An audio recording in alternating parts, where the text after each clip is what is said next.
bonsoir, moi c'est Ziz qui reçoit ce soir pour mon ami Danny Moreau à l'espace Julien.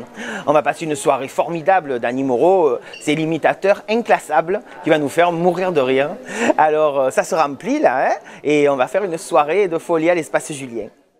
Moi, je parlais de la famille, mais la famille, pour moi, c'est une chose terrible. Ma mère, par exemple, au quartier, on l'appelle 13 de langue, tu sais. Même quand elle ne sait pas un truc, elle t'en parle. Elle est toujours au courant de tout, tu vois. Ce matin, par exemple, elle me téléphone à 6h30, elle m'appelle, elle me dit, je meurs, je me sens pas bien. Elle m'a dit, à mon âge, ça y est, je pars. Je dis, ça fait 3 ans que tu nous dis ça. Je dis, c'est vrai, la première fois, on avait commandé le cercueil à PCD et tout, tu vois. Alors, du coup, on l'a gardé dans la chambre d'amis, ils reçoivent jamais personne, tu vois. C'est jamais, ça peut servir. Et là, elle meurt régulièrement. Et aujourd'hui, elle me téléphone à 6h30 ce matin. Elle me dit, mon Dieu, elle me dit, tu sais, je sens que je pars. J'ai dit, arrête, à 6h30, tu pars. J'ai dit, tu pouvais pas partir un peu plus tard. J'avais envie de faire la grasse matinée aujourd'hui. Elle me dit, j'ai pris une grande décision. Elle m'a dit, tu sais, j'ai pas envie quand je meurs que ton père, il retrouve une connasse et qu'il vienne s'installer dans mes affaires à la maison. Hein. Elle me dit, tu sais, comme dit le proverbe, femme morte, chapeau neuf. Je dis, qu'est-ce que tu racontes? Je dis, maman, papa il a un pied dans la tombe et l'autre qui glisse. Qu'est-ce que tu veux qu'il se remette avec un cœur? Le jour où tu n'es plus là, il se sera débarrassé de toi. Tu vois pas qu'il va s'empéguer d'une autre, non? Elle me dit, mais oui, tu sais pas, toi, les hommes comme ils sont. Je dis, man. Elle me dit, en tout cas, je veux pas. J'ai pris une grande décision. Je vais aller chez le notaire et je vous laisse l'appartement à toi et à ta sœur. Je dis, mais quel appartement? Elle m'a dit, ben le mien. Je dis, oh man, tu habites dans les HLM. Je dis... Elle me dit, comme ça fait 60 ans que je paye, il est toujours pas à moi. Oh man, je dis, arrête, va. Elle me dit, quoi, toujours arrête? Elle me dit, j'ai le droit de m'exprimer quand même. Elle me dit, oui. Et en plus, j'ai eu une idée, elle me dit. J'ai lu dans le magazine Maxi qu'on pouvait faire le don d'organes. Je dis, mais qu'est-ce que tu veux donner? Tu as un état lamentable. Je dis, c'est vrai, elle est grosse comme une vache, elle a des varices partout. J'ai dit, qu'est-ce que tu veux donner? Elle m'a dit, il doit bien avoir quelque chose de potable. J'ai dit, oui. J'ai dit, moi j'ai trouvé quelque chose de potable que tu vas pouvoir donner de ton vivant. Tu vas faire un heureux. Elle me dit, quoi? J'ai dit, ta langue. Non mais franchement, oh, je te jure, j'ai pas de chance. Elle a commencé à m'enquiquiner, j'avais 7 ans. Elle m'a fait ma sœur. À 7 ans, tu n'as plus besoin de sœur. Tu vas à la grande école, tu te fais des copines.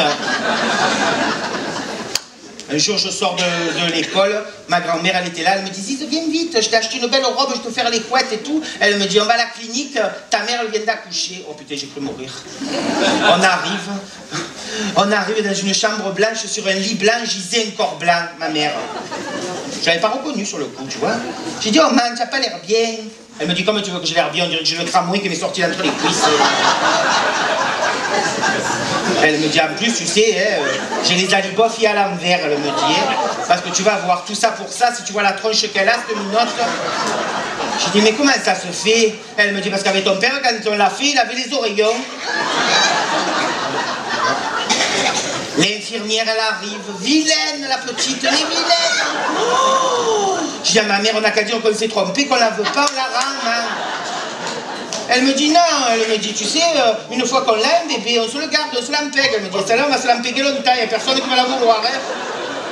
Mon Dieu, qu'elle était vilaine. Et ma grand-mère qui était là, elle me dit, rassurez-vous, il y a un proverbe qui dit, qui voit enfant, voit personne. Alors on s'est dit, ça veut dire qu'en grandissant, elle va devenir belle. On est monté à la bonne mère avec des pois chiches dans les chaussures avec ma mère.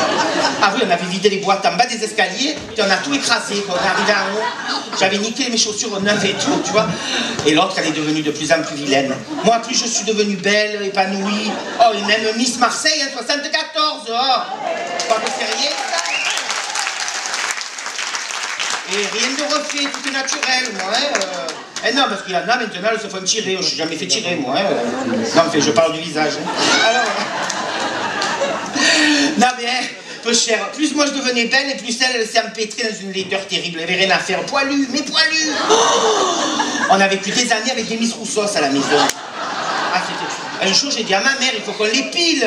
Sinon, il n'y a personne qui va la vouloir. Elle me dit, je préfère, tu vois pas qu'elle se reproduise. J'ai dit, c'est pas possible. J'ai dit, oh man, j'ai dit, tu te rends compte? Et ma grand-mère qui était là, elle dit, rassurez-vous, il y a un proverbe qui dit, chaque pot a son couvercle. Et celui-là, il est vrai. Elle a trouvé le couvercle.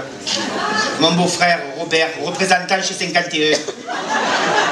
Avec ma mère, on a vu de suite que lui faisait pas que représenter. Oh. Mais d'un autre côté, mon père, il avait raison. Il y a qu'un mec bourré qui pouvait s'empéguer ma soeur. Ah, c'est terrible, la famille, je le dis toujours. Il y en a qu'un de proverbe qui est vrai. Les amis, on les choisit, la famille, on l'a. Eh oui. Oh, si vous voulez savoir la suite, il faut venir me voir à mon spectacle à moi. Hein. C'est bientôt ici, à la fin du mois de mars, vous allez voir. Je vais venir, je vous raconte tout. D'accord? Vous venez?